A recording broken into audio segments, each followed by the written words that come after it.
Good morning and good afternoon to every lovely people who's watching the video, and welcome back to our channel One Step, where we post tutorial videos.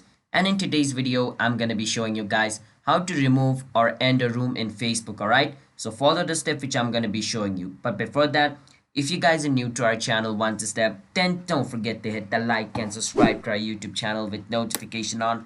Now let's jump into the video without any further ado. Now the first step to remove or end a room in Facebook is to end a room, you need to be the owner of the room. So let's say one of my friend created a room and invited me.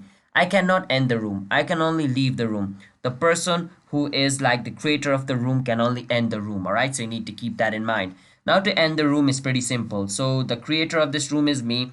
So to end it, I can just click on the cross mark at the top right corner of my screen and I can click on end room. Now once I do that, the room has ended. Now to remove the room, what I need to do is hold on to room, and once I hold on it, it's going to give me these options. Once I see these options, I can click on this edit button over here and click on end room at the bottom again and wait for some time. It's going to take a bit time. It's loading. Once the loading is complete, your room should be ended. So that's how we guys can end a room in Facebook. All right, and if you guys found our video helpful, then don't forget to hit the like and subscribe to our YouTube channel, everybody. I'll be seeing you guys on my next time. So the ending room process depends on like how fast your internet is. So if your internet is fast, this is gonna be done in like a single click done. But my internet is a bit slow today, that's why it's taking a bit of time and it's loading.